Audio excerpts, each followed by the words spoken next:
सहारा प्रणाम। आप देख रहे हैं सहारा समय मेरे यानी नवजोत सूदन के साथ। स्वागत है आपका हमारी आज की खास पेशकश में। आतंक का भांडाफोड़, पाकिस्तान की खुफिया एजेंसी आईएसआई की साजिशों का फिर भांडा फूट गया है। दिल्ली और यूपी में स्पेशल सेल के मारे गए छापों में पकड़े गए कुल 9 आतंकियों में कई ऐसे हैं जिन्हें पाकिस्तान में बाकायदा ट्रेनिंग दी गई है। इनमें से 6 दिल्ली से, 3 आतंकी यूपी से गिरफ्तार किए गए। दरअसल त्योहारों में दहशत फैलाने के इरादे से पाक मॉड्यूल के इन आतंकियों को पिछले 2-3 महीने में भारत में दाखिल कराया गया। 2 गुटों में बटे इन आतंकियों में एक गुट को भीड़ भाड़ वाली जगहों पर धमाके करने थे, जबकि दूसरे गुट को कुछ खास लोगों की टारगेट किलिंग करनी थी। दिल्ली, उत्तर प्रदेश, महाराष्ट्र में आतंकियों के स्लीपर सेल पहले से मौजूद है और यही स्लीपर सेल पाक प्रायोजित आतंक को बढ़ावा देने के काम में जुट गए हैं। दिल्ली पुलिस के गिरफ्तार किए गए पाकिस्तानी आतंकी मॉड्यूल के 6 आतंकियों में से 4 आतंकी को 14 दिन की रिमांड पर भेजा गया है, जबकि 2 आतंकियों की पेशी आज है। इन आतंकियों के पास से हथियार और विस्फोट भी बरामद हुए। उधर यूपी एटीएस ने गुप्त सूचना के आधार पर प्रयागराज, रायबरेली, लखनऊ और प्रतापगढ़ में एक साथ छापेमारी की, जिसमें एटीएस को बड़ी सफलता मिली। एटीएस ने 3 संदिग्धों को गिरफ्तार किया। वहीं प्रयागराज से एटीएस ने आईईडी भी बरामद की। संदिग्धों से पूछताछ की जा रही है। तो आपको बता दें कि पाक मॉड्यूल का खुलासा हुआ है और जिस तरह से आतंकवादी पकड़े गए हैं तो ये साफ हुआ है कि किस तरह से नापाक इरादे हैं पाकिस्तान के। एक और पाकिस्तान इन आतंकियों को ट्रेन कर रहा है तो दूसरी ओर हिंदुस्तान में अस्थिरता फैलाने की पूरी कोशिश की जा रही है। आपको बता दें कि बड़ा भांडाफोड़ हुआ है, बड़ा खुलासा है, एक बड़ी कामयाबी इसको मानेंगे, क्योंकि अगर ये अपने नापाक इरादों में कामयाब हो जाते तो त्योहारों के सीजन में हम देखते हैं कि किस तरह से माहौल बिगाड़ने की कोशिश की जाती। पाक मॉड्यूल का बड़ा खुलासा है, आईएसआई का क्लियर इसमें संदेश दिख रहा है। और इस बीच आपको बता दें कि जिस तरह से ये भी बात सामने आ रही है कि 2 आतंकी जो हैं उनको पाकिस्तान में ट्रेनिंग दी गई थी बाकायदा, और ये बात बहुत खुलकर सामने साफ की है। स्पेशल सेल की प्रेस कॉन्फ्रेंस में साफ नाम लिया गया है पाकिस्तान का। और कहीं ना कहीं अब भारत जिस तरह से टेररिज्म के अगेंस्ट बात कर रहा है, अब उसको ज़रूरत है कि एक कड़ा कदम उठाया जाए।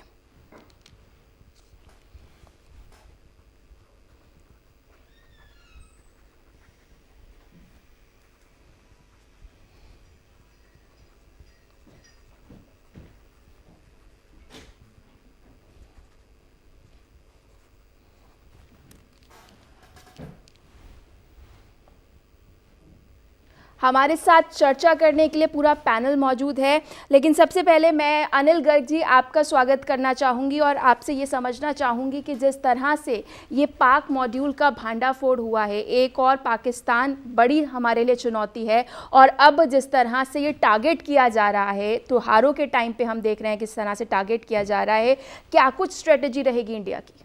देखिए, इंडिया की स्ट्रेटजी पहले से बहुत क्लियर है जी। किसी भी चीज़ को निपटने के लिए 3 तरीके होते हैं। सबसे पहला तरीका जो होता है वो है प्रिकॉशंस। जी। प्रिकॉशंस में हम लोगों की जो इंटेलिजेंसी है, इंटेलिजेंस की जो टीम है, चाहे वो अक्रॉस द बॉर्डर हो चाहे इनसाइड नेशन हो, वो पूरी अलर्ट है, कहाँ पे क्या चल रहा है उनकी कड़ी नज़र है।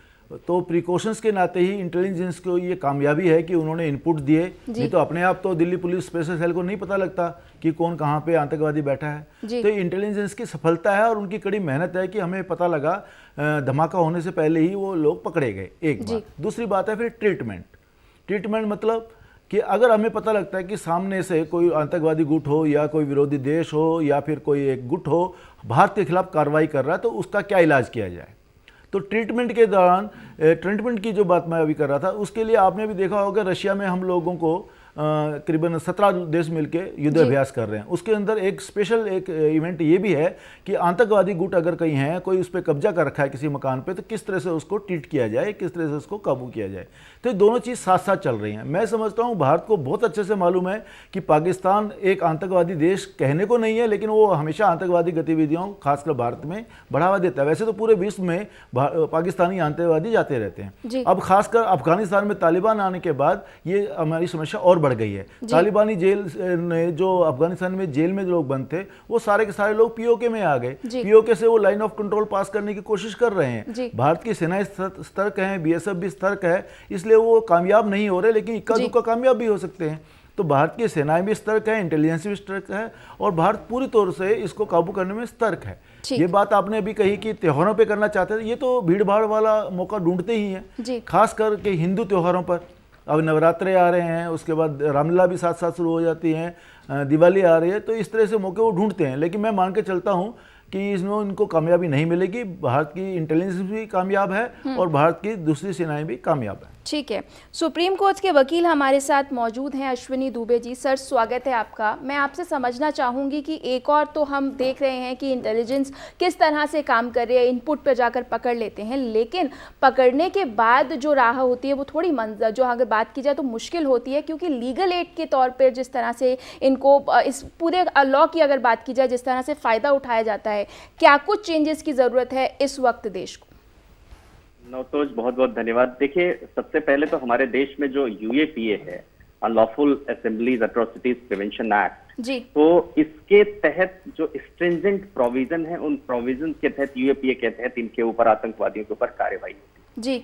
अब सबसे पहले तो धन्यवाद इस सक्सेसफुल ऑपरेशन के लिए हमारी इंटेलिजेंस एजेंसीज का, दिल्ली पुलिस की स्पेशल सेल का, जिसने पूरे कोऑर्डिनेशन के साथ काम किया और एक बड़ा खतरा देश के ऊपर जो आ रहा था उसको टाला जी। अब सवाल ही साथ होता क्या है कि जब कभी किसी आतंकवादी को या पॉक मॉड्यूल के या किसी विदेशी धरती पर बैठे आईएसआई या किसी और जो हमारे देश के दुश्मन है, एनिमी कंट्रीज है, उसका जो मॉड्यूल लेकर के लोगों को यहाँ पर ट्रेन करके भेजा जाता है, उसके बाद उनको ग्लोरीफाई करने की, ग्लोरिफिकेशन की जो प्रक्रिया शुरू होती है, खास तौर से पॉलिटिकल अपीजमेंट के लिए देश के लोगों में, तो मैं समझता हूं कि वो जो स्मूथ इन्वेस्टिगेशन होना चाहिए, वो स्मूथ इन्वेस्टिगेशन को हैम्पर करने की कोशिश करते हैं, ये कह के कि एक जाति धर्म विशेष के ऊपर ही अटैक हो रहा है, उसको रोकने के लिए जरूरी है कि ये जो ग्लोरिफिकेशन करने वाले लोग हैं, उन ग्लोरिफिकेशन करने वाले बेशक बातों की तो बहुत की जाती है कि आतंकवाद का कोई धर्म नहीं है,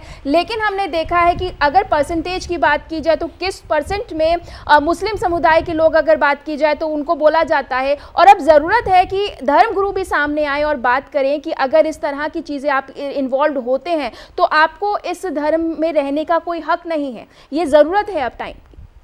देखिए, बिल्कुल नौतोज, आप देखिए उत्तर प्रदेश में जब एटीएस ने पकड़ा आतंकवादियों को, यानी उन्होंने प्रिवेंट किया एक बड़ा हादसा होने से, लोगों की जान माल से, तो जिस तरीके से उत्तर प्रदेश के तमाम नेता और हैदराबाद के एक नेताजी और तमाम देश में धर्म विशेष, जाति विशेष की राजनीति करने वाले लोग आए, उन्होंने कहा कि भोले भाले नौजवानों को पकड़ा जा रहा है। इससे होता क्या है, हमारी सिक्योरिटी एजेंसीज का मनोबल आप नीचे करने की कोशिश करते हैं। दूसरा, जो एविडेंस प्रोक्योर करना होता है किसी को भी लॉजिकल एंड पे ले जाकर सजा दिलवाने के लिए, जैसा आपने शुरू में कहा, वो सजा दिलवाने में जो एविडेंसेस है वो एविडेंसेस प्रॉपरली कलेक्ट नहीं कर पाते। तीसरा, भीड़ तंत्र जो होता है उनको सपोर्ट करने वाला, वो भीड़ तंत्र आकर के इन्वेस्टिगेटिंग एजेंसीज को रोकता है, एविडेंसेस को डिस्ट्रॉय करता है। और चौथा होता क्या है कि ग्लोरिफिकेशन होता है। तो जो काम करने के तरीके, एक प्रेशर टैक्टिक कि लॉ को स्मूथली काम ना करने के लिए पब्लिक ओपिनियन बनाना शुरू कर देते हैं। अभी एक मैं कल के हाथ बात करूं, उमर खालिद जो यूएपीए में दिल्ली रॉयट केस में बंद है, उमर खालिद के सपोर्ट में भी कुछ एक पर्टिकुलर उसके लोग जो है, जो सपोर्ट करने वाले हैं, चाहे उनको आप कह लीजिए कि इंटेलेक्चुअल लोग हैं, सो कॉल्ड इंटेलेक्चुअल हैं, अर्बन नक्सल है, जो भी नाम देना, वो अब क्या कह रहे हैं, गलत तरीके से फंसाया गया। नहीं, आप अपना ओपिनियन कोर्ट्स के ऊपर, आप अपना ओपिनियन जुडिशियल सिस्टम के ऊपर, और साथ ही साथ जो पुलिस की थ्योरी है, उस थ्योरी को बस्ट करने की कोशिश करते हैं। तो मैं समझता हूं कि टेररिज्म से लड़ने के लिए ये चीजें नहीं, टेररिज्म से लड़ने के लिए साथ आने की जरूरत है। टेररिज्म जो अगर किसी धर्म का नहीं होता है तो साथ ही साथ यह भी समझना होगा कि टेररिस्ट को सपोर्ट करना, उसको ग्लोरीफाई करना, उसके ग्लोरिफिकेशन की बात करना, और या उसको धर्म के आधार पर जोड़कर जाना, राजनीति के चश्मे से देखना, उतना ही गलत है जितना टेररिज्म करने वाला व्यक्ति है। इसके लिए जरूरत है कि देश में एक ऐसा रिफॉर्म रिफॉर्म्स लाए जाए, जो रिफॉर्म्स उसको ग्लोरिफिकेशन करने वाले लोग हैं उनके ऊपर भी इक्वली एप्लीकेबल। जी बेशक। अनिल जी, जिस तरह से हम देख रहे हैं कि लगातार ये चिंता जताई जा रही है, जो कुछ स्थिति अफगानिस्तान में, अब सिर्फ वो अफगानिस्तान में लिमिटेड नहीं रह गई है, उसका असर हिंदुस्तान में दिखेगा। और अब ये जो बात सामने आ रही है कि पाकिस्तान से अगर ये ट्रेंड लोग भारत पहुंच जाते हैं, उत्तर प्रदेश तक पहुंच जाते हैं, तो अब ये समस्या और गंभीर होती नजर आ रही है। देखो, सबसे पहले तो मैं अश्विनी दुबे जी जो कह रहे थे इनके समर्थन में दो बातें जरूर कहना चाहूँगा। जो इन्होंने कहा, मैं इस बात का पुरजोर समर्थन कर रहा हूँ और आपको एक उदाहरण देना चाहता हूँ। थोड़े साल पहले बटला हाउस हुआ था, आप सब लोगों को मालूम होगा। देश के एक अच्छे नामी इंस्पेक्टर शहीद हो गए थे, उस पर कितनी राजनीति हुई, फेक एनकाउंटर तक बताया गया। बाद में जब सारा इन्वेस्टिगेशन आया, उनको पता लगा कि नहीं, ये फेक इनकाउंटर नहीं था, वो लोग आतंकवादी थे। उसके बाद भी उन लोगों को शर्म नहीं आई जो लोग उस रात को आंसू बहा रहे थे फेक एनकाउंटर कह के, जो लोग आतंकवादी उस एनकाउंटर में मारे गए। तो ये एक बात बिल्कुल ठीक है। मैं कानून में एक चीज़ तो पक्का बदलाव, मैं अश्विनी जी भी जो कह रहे हैं और मैं भी चाहता हूँ ये होना चाहिए। जो लोग इसको समर्थन में आते हैं, उनको भोले भाले बताते हैं आतंकवादियों को, उनके लिए लीगल एड्स करने की बात करते हैं, उनको सारी सुविधा देने की बात करते हैं, और सबसे बड़ी बात है उनको हीरो बनाने की बात करते हैं। बुरहान वानी के बारे में आपको याद होगा, कश्मीर में उसका एनकाउंटर हुआ तो 100 दिन तक वहां पे कर्फ्यू लगाना पड़ा। एक्चुअली अनिल जी, प्रॉब्लम ये है कि अपने फायदे के लिए हर पॉलिटिकल पार्टी ये गेम खेलती है। अगर एक रुक जाए और दूसरा एग्जाम्पल सेट करे तो वो चीज़ नहीं है। जहां जिसको फायदा नजर आता है वो ये कार्ड प्ले करती है। मैं आपको इस बात से समर्थन करता हूं कि जिस पार्टी को जिस चीज से फायदा होता है शायद उसको ग्लोरीफाई करता है, लेकिन इसमें काम किसका आता है? इसमें फिर जो सामाजिक संस्थाएं हैं वो समाज के अंदर अवेयरनेस को फैलाने की बात करें। पॉलिटिकल पार्टी अगर कुछ गड़बड़ करती है तो उसको कंट्रोल करने का काम समाज का है। कानून शायद, क्योंकि कानून तो सब पॉलिटिकल पार्टी मिलकर बनाती है, तो कानून शायद उतना प्रभावी नहीं रहता, लेकिन अगर समाज में सामाजिक संस्थाएं आगे आए और अवेयरनेस फैल जाए जनता में और उस पॉलिटिकल पार्टी का बहिष्कार होने लग जाए, तो फिर वोटों के डर से, वोट खोने के डर से पॉलिटिकल पार्टी आगे नहीं आएंगी। देखिए पॉलिटिकल पार्टी, देखिए एक बात और है, जो पॉलिटिकल पार्टी इस तरह की बातों को समर्थन करती है उनका भी उतना ही भंडाफोड़ होना चाहिए, उनका उतना ही बहिष्कार होना चाहिए समाज में, ताकि इस तरह की कोई हिम्मत ना करे। हमारे पास अनेकों उदाहरण है। दूसरी बात आप कर रहे थे अभी पाकिस्तान की। पाकिस्तान लगातार आतंकवाद को प्रेशर देता है, ये भारत को आज से नहीं मालूम है। तालिबान अफगानिस्तान में अब आया या 20 साल पहले आया, उससे भी पहले से ही ये लोग कर रहे हैं। आपको याद होगा एक उनका बड़ा कथन था कि हम 1000 गांव देंगे। जब वो सीधे 1971 में युद्ध में हार गए थे तो उनके शासन करने वाले लोगों का सीधा सीधा कहना था कि हम भारत पर 1000 जगह गांव पैदा करेंगे। तो उनकी उस पॉलिसी को आज भी वो चल रहे हैं। इस बात को 50 साल हो गए, ना तो वो अपने 1971 की हार भूला है और ना ही इस पॉलिसी को उसने बदला है। लेकिन उसके कहने से कुछ नहीं होता। भारत की सेनाएं अलर्ट हैं, एलओसी पे भी अलर्ट है और इनसाइड भी अलर्ट है। हमारे इंटेलिजेंस भी अच्छा है। ये ठीक है, इक्का दुक्का कभी कभी वो लोग कामयाब हो जाते हैं, ये ऐसा नहीं कह सकते कि 100% हम लोग रोक पाएंगे, लेकिन जितना हो सकता है मैं मान के चलता हूं इस समय भारत की सिक्योरिटी बहुत मजबूत है। ठीक है, कहीं ना कहीं भारतीय सिक्योरिटी बहुत मजबूत है, लेकिन लूप होल्स कहीं ना कहीं हमारे प्रशासन में नज़र आ रहे हैं। हमारे साथ वेदभूषण जी भी जुड़ गए हैं। सर, स्वागत है आपका। मैं आपसे समझना चाहूँगी कि ये जो कामयाबी हम देख रहे हैं कि ये 6 आतंकवादी जो पकड़े गए हैं, एक बड़ी कामयाबी है, लेकिन अभी ये बात सामने है कि स्लीपर सेल जो हैं वो अभी बहुत हैं। कितना बड़ा खतरा है? क्या खतरा टल गया है या अभी खतरा है भारत को? नवजोत, अफगानिस्तान के तालिबान से जो और पाकिस्तान से जो शुरुआत हुई है आतंकी, ये केवल इसका एक एग्जाम्पल है जी। अभी इसका केवल आगाज हुआ है जी। जो तालिबान और पाकिस्तान मिलकर पूरी दुनिया के लिए एक बहुत बड़ी चुनौती बन गए हैं। पूरा विश्व हाथ में हाथ पकड़कर देख रहा है कि अब आने वाले टाइम में क्या होगा। उसका एक बहुत छोटा नमूना है। आपको याद होगा मुंबई धमाके के बाद डी कंपनी नेस्तनाबूद हो गई थी, बिल्कुल खत्म हो गई थी, उसका एग्जिस्टेंस हिंदुस्तान से खत्म हो गया था। अब वो दोबारा अपनी पैर जड़ाने की कोशिश कर रहे हैं और उसी क्रम के अंदर आईएसआई के साथ जो उन्होंने हाथ मिलाया है, जो दाऊद इब्राहिम के भाई हैं अनीश जी, वो अब नए उन्होंने फील्ड के अंदर कदम रखा है। उनकी कोशिश है कि हिंदुस्तान से नवयुवकों को इकट्ठा करें, सेलेक्ट करें, उनको ट्रेंड करें और हिंदुस्तान के अंदर दोबारा से अपना साम्राज्य स्थापित करें। वो कहते हैं ना, संभल के रहना अपने घर में छिपे हुए गद्दारों से जी। तो हमें बाहर से खतरा कम है, अब हमारे अंदर जो गद्दार छिपे हुए हैं जिनकी पहचान करना हमारी जिम्मेदारी है। अब पेगासिस जैसे एक इंस्ट्रूमेंट, उसका जो विरोध किया गया पार्लियामेंट के अंदर, ये पेगासिस का इस्तेमाल यदि हमारी संस्थाएं करें, हमारे लोग करें, तो ये बहुत अच्छी कामयाबी की बात होगी। और इसी क्रम के अंदर, क्या आप सुन पा रहे हैं? जी जी जी सर बोलिए। हाँ, उसी क्रम के अंदर ये एक आगे कार्रवाई है। अभी जो पाकिस्तान का रोल इसके अंदर निकल कर आ रहा है वो सबको बताएगा कि किस तरह से पाकिस्तान ने अपने नापाक इरादे के तहत ये सारी कार्रवाई की और किस तरह से हिंदुस्तान की जो एजेंसीज है, ना केवल उनसे आरडीएक्स बरामद हुआ, भारी मात्रा में ऑटोमेटिक हथियार उनके पास से पकड़े गए। ये ना केवल दिल्ली पुलिस की, पूरी हिंदुस्तान की पुलिस की एक बहुत बड़ी कामयाबी है। अभी इनको पुलिस रिमांड में लिया जा रहा है, इन्वेस्टिगेशन अभी की जा रही है। उम्मीद है आने वाले टाइम में और बड़े खुलासे होंगे और जल्दी ही सारी चीजें निकल कर आएंगी और तमाम चीजें आपस में लिंक एस्टेब्लिश होगा कि किस तरह से ये तमाम चीजें घटित हो रही हैं आने वाले टाइम में।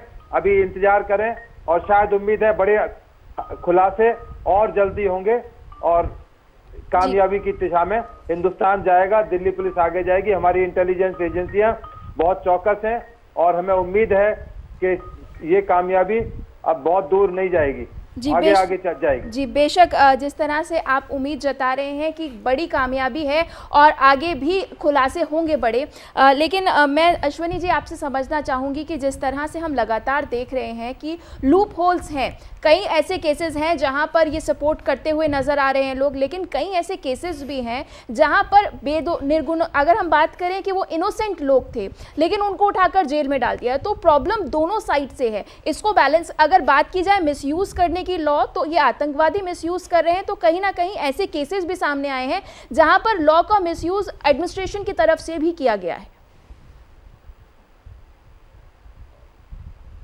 किसी भी क्रिमिनल ऑफेंस में एक होता है सस्पेक्ट की स्टेज, दूसरा होता है एक्यूज्ड की स्टेज, तीसरा होता है की स्टेज। सस्पेक्ट की स्टेज पर जब थोड़ा भी एविडेंस प्राइमा फेसी प्रथम दृष्टया किसी के खिलाफ मिलता है तो पुलिस को उसको उस व्यक्ति को जांच के दायरे में रखने का पूरा अधिकार ये हमारे देश की न्याय प्रणाली है।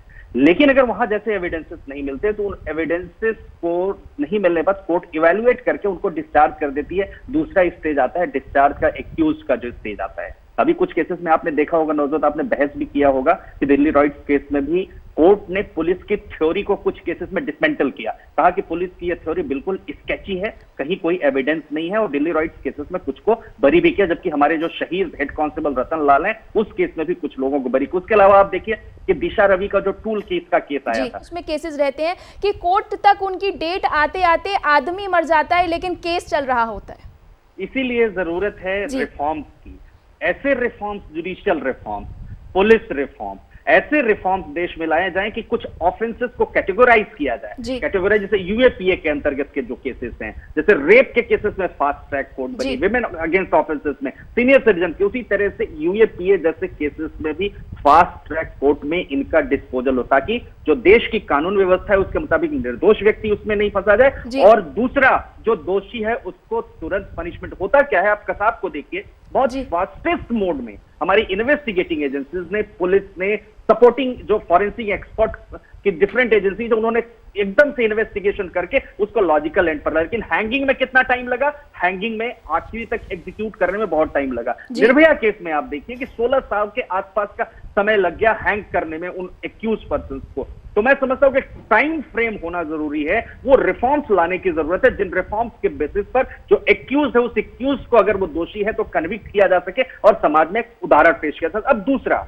आप अभी देखिए जिशान कमर, ओसामा और मोहम्मद अबू बकर, ये रेडिकली आइडियोलॉजिकली ट्रेंड लोग थे। आइडियोलॉजी के नाम पर, रेडिकलिज्म के नाम पर फैनेटिक बना करके उनको देश में भेजा गया। तो उनके दिमाग में एक ही बात चल रहा था कि कुछ लोगों के ऊपर अत्याचार हो रहा है, और वो देश में ऐसे ही ट्रेंड किया गया उनको इस तरह की व्यवस्था में। मैं समझता हूं कि इसके लिए जो यहाँ स्लीपर सेल, अनिल गर्ग जी ने बहुत अच्छी बात की और आपने भी इन नौजवानों में बात की, स्लीपर सेल माने वो सेल जो हम देख नहीं सकते, जो इनविजिबल है कोविड की तरह, लेकिन इनके सपोर्ट सिस्टम में काम करती है। उस स्लीपर सेल को बस्ट करने की जरूरत है, और उस स्लीपर सेल के जो धर्मगुरु हैं या उसके जो प्रीचर्स हैं या जो उनको समय समय पर ग्लोरीफाई करने वाले जो लोग हैं पॉलिटिकल सिस्टम में बेनिफिट लेने के लिए, उन ग्लोरीफाई करने वाले लोगों के लिए भी कुछ अकाउंटेबिलिटी ऐसी फिक्स की जाए ताकि वो लोग भी इन लोगों को जो स्मूथली इन्वेस्टिगेशन में इंटरफेयर कर देते हैं, मैं समझता हूं कि स्मूथ उस इन्वेस्टिगेशन में इंटरफेरेंस होता है, जब उसको ग्लोरीफाई किया जाता है आतंक को धर्म के नाम पर, उनके खिलाफ भी कोई कार्रवाई, तभी हम कह सकेंगे कि लॉजिकल एंड पे किसी क्रिमिनल को लेकर गए और इस देश में क्रिमिनल जस्टिस सिस्टम प्रिवेल किया और जो दोषी था उसको सजा मिली, जो निर्दोष था उसको सजा बेशक अकाउंटेबिलिटी बहुत जरूरी है अश्वनी जी, क्योंकि अगर आप किसी आदमी को सपोर्ट कर रहे हैं, धर्म के नाम पर भी सपोर्ट कर रहे हैं, तो आपकी अकाउंटेबिलिटी बनती है कि अगर वो दोषी पाया जाता है तो आप पर भी केस होना चाहिए। इस तरह के रिफॉर्म्स अब जरूरत है देश को। कहीं ना कहीं अनिल गर्ग जी, जिस तरह से हम देख रहे हैं कि लगातार इस तरह के केसेस सामने आ रहे हैं, अब डी कंपनी का जिस तरह से कनेक्शन सामने आया है, डी कंपनी एक्टिव हो गई है, तो अगर वो यहाँ तक, अगर यूपी में इस वक्त हम देखें बहुत सेंसिटिव है, इस वक्त यूपी इलेक्शन कुछ ही टाइम में है, त्योहारों का टाइम है, और अगर यूपी में यहाँ पर अगर इनके पाकिस्तान ट्रेंड आतंकवादी हमें मिलते हैं तो ये साफ होता है कि कहीं ना कहीं चूक तो हो रही है। देखिए, मैंने कहा कि एलओसी हो या इनसाइड कंट्री हो, 100% कोई भी प्रशासन, कोई भी पुलिस, कोई भी इंटेलिजेंस हर एक एक व्यक्ति पे निगाह नहीं रख सकती, ये तो पक्की बात है। लेकिन जैसे हम लोगों को अभी लीड मिला, इनपुट मिला और उसके आधार पे गिरफ्तारी हुई, अभी बात जरूर है जो आप अभी शुरू में चर्चा कर रही थी कि शायद कुछ निर्दोष लोग भी कभी कभी पकड़े जाते हैं, लेकिन मैं इसमें कहना चाहता हूं, जैसे अश्विनी जी ने कहा था कि उनको जिसको भी पकड़ा जाता है उसको 24 घंटे के अंदर कोर्ट में पेश किया जाता है। अगर पुलिस ने जानबूझ के गलती की है, अनजाने की बात नहीं कर रहा हूँ, अगर जानबूझ के गलती की है और लग रहा है कि इनको फंसाया जा रहा है, तो कोर्ट में उनको पहले 24 घंटे के अंदर बताना पड़ता है और कोर्ट वहां पे तय कर देती है कि भैया इसको प्राइमी फेसी इस पे कोई बात बनती है नहीं बनती। अगर कोर्ट को भी लगता है कि पुलिस की थोड़ी सही है, प्राइमी फेसी इनको लगता है कि ये एक्यूज्ड हैं और इन्होंने अपराध किया होगा, तो फिर वो आगे के मुकदमा चलाने की तैयारी करते हैं। यानी प्राइमे फेसी मान लेना कोर्ट का इस बात का द्योतक है कि कोर्ट भी ये मान के चलती है कि ये लोग अपराधी हैं, इन्होंने अपराध किया ही है। उसके बाद तो लंबी प्रक्रिया इसलिए भी रखी जाती है, कल को हो सकता है प्राइमे फेसी चेक करते हुए कोर्ट से भी गलती हो जाए तो एक्यूज्ड को भी पूरा मौका मिले कि वो अपने आप को अगर निर्दोष साबित कर सकता है तो करे। लेकिन कोर्ट ने प्राइमे फेसी मान लिया है तो उसको फिर लगातार कानूनी प्रक्रिया से, न्यायिक प्रक्रिया से गुजरना ही चाहिए। तो मैं समझता हूँ ये हमारी प्रक्रिया में चूक नहीं है, ये हमारी प्रक्रिया की लचीलापन हर आदमी के लिए अच्छा है, जो दोषी है उसके लिए भी अच्छा है, जो निर्दोष है उसके लिए भी अच्छा है कि निर्दोष है तो उसको पूरा मौका मिलता है और दोषी है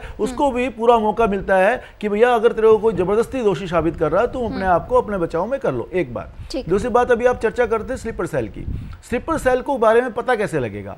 अगर अभी जैसे 6 लोग यहाँ पकड़े गए, 3 लोग यूपी में पकड़े गए, अगर रिमांड में लेके पुलिस इनसे बात करेगी तभी तो अपने ये कॉन्टैक्ट बताएंगे।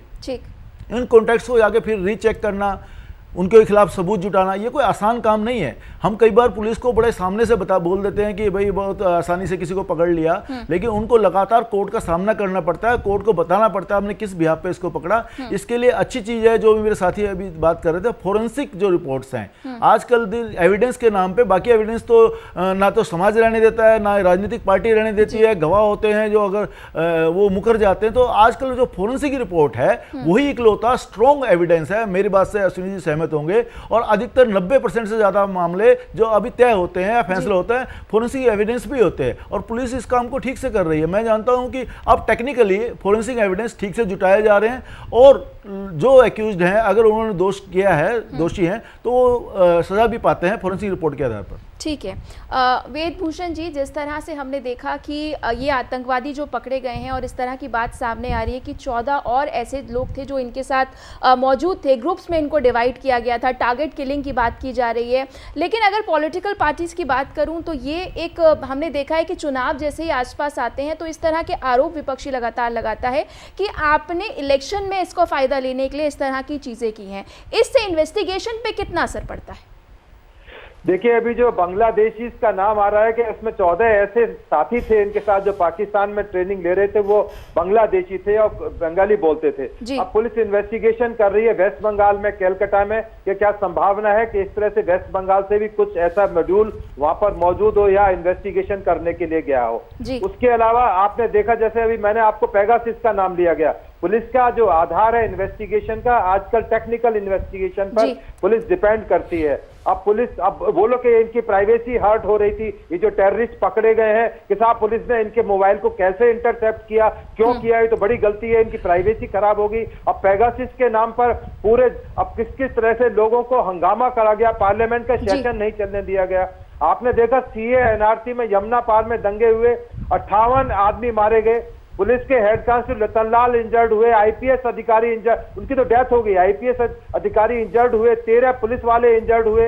लाल किले पर आपने देखा तो एक बहुत बड़ा ग्रुप हिंदुस्तान के अंदर ऐसा मौजूद है जो तमाम चाहते हैं कि हिंदुस्तान की जड़ें कमजोर हो जाएं और उनको मौका लगे और वो सत्ता पर काबिज हो जाएं। अब ये किसान आंदोलन जो चल रहा है या दूसरे, अभी मैंने यमुना पार के दंगों का नाम लिया, इसमें जो बरी हो रहे हैं या छूट रहे हैं उसका मतलब ये नहीं कि उनके खिलाफ कोई वो इनोसेंट थे या उनको पुलिस ने वैसे ही पकड़ के बंद कर दिया।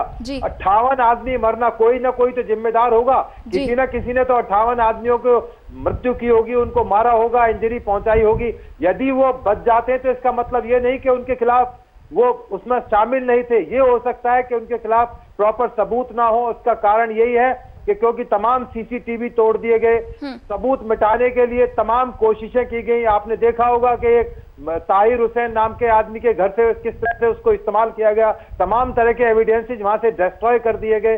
पुलिस ने हालांकि बहुत कोशिश की, 750 एफआईआर दर्ज हुई। तो इस तरह तमाम जो चीजें हैं, हिंदुस्तान के अंदर एक बहुत बड़ा तबका मौजूद है। अभी जिक्र आ रहा था कसाब का, कसाब के लिए मैं एसीपी पार्लियामेंट था, लोग धरने पर आकर बैठ गए कि इनोसेंट को फांसी दी जा रही है। सुप्रीम कोर्ट खुलवाई गई, एक्स्ट्रा ऑर्डिनरी पहली बार रात को सुप्रीम कोर्ट खुली। निर्भया केस की इन्वेस्टिगेशन 16 दिन में पूरी कर ली गई।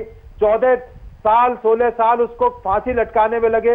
बहुत सारा तबका ऐसा था कि ये इनोसेंट लड़के बंद कर दिए गए। अभी भी जो अभी आपके सामने ओसामा, जिशान और तमाम लड़के आ रहे हैं, टीवी पर मैं कई चैनल पर सुन रहा था, उनके पड़ोसी कर रहे थे तो बहुत गऊ के धुले हुए थे, बिल्कुल इनोसेंट थे। ये तो पाकिस्तान में कैसे पहुंच गए, ये सब गलत और झूठी बातें फैलाई जा रही हैं। तो एक प्रोपेगेंडा यूज किया जा रहा है, तो कहीं ना कहीं इन्वेस्टिगेशन को डिरेल करने के लिए और अब जरूरत है कि सख्त कानून लाए जाएं ताकि इस तरह के प्रोपेगेंडा को सपोर्ट ना किया जाए।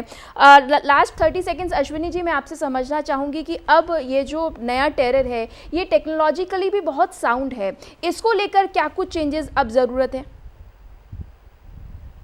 मिशन टेक्नोलॉजी को भी एडवांस करने की जरूरत है जी। हमें, जो जैसा वेदभूषण जी ने अच्छी बात कही कि हमें अपनी जो टेक्निकल टीम है, जो हमारे टेक्निकल लीगल रिसोर्सेस हैं और जो लॉ है उसको एडवांस बनाते हुए किसी के भी मोबाइल को अगर इंटरसेप्ट करना है तो उसको राइट टू प्राइवेसी के वायलेशन से नहीं देखा जाए। नो डाउट हम डेमोक्रेसी में 9 जजेस बेंच की जजमेंट है जस्टिस के एस पुत्तुस्वामी की, जो कहती है कि राइट टू प्राइवेसी हर एक इंडिविजुअल का एक फंडामेंटल राइट है। लेकिन वो जजमेंट का एक टेस्ट ये भी है कि अगर राइट टू प्राइवेसी के अगेंस्ट भी काम करना पड़ता है, किस लिए? कंट्री की सॉवरेनिटी और इंटीग्रिटी के लिए तो करना पड़ेगा। वहां जो छोटी सी थिन लाइन है, उस थिन लाइन का बेनिफिट लोग उठाते हैं। तो मैं समझता हूं कि एक ऐसे और रिफॉर्म की जरूरत है जिससे पुलिस को तमाम वो बेशक कहीं ना कहीं कानून में फ्लेक्सिबिलिटी है, लेकिन इसका मतलब ये नहीं कि इस फ्लेक्सिबिलिटी को गलत तरह से इस्तेमाल किया जाए। अश्विनी जी धन्यवाद, आप हमारे साथ जुड़े। वेदभूषण जी आपका भी धन्यवाद हमारे साथ जुड़ने के लिए, और अनिल जी आपका भी धन्यवाद तमाम महत्वपूर्ण जानकारी के लिए। तो कहीं ना कहीं जिस तरह से ये भांडाफोड़ हुआ है, एक बड़ी कामयाबी देखी जाएगी और देखना होगा कि आगे क्या कुछ प्रक्रिया रहती है इनको सजा दिलाने के लिए। इस खास पेशकश में इतना ही। सहारा।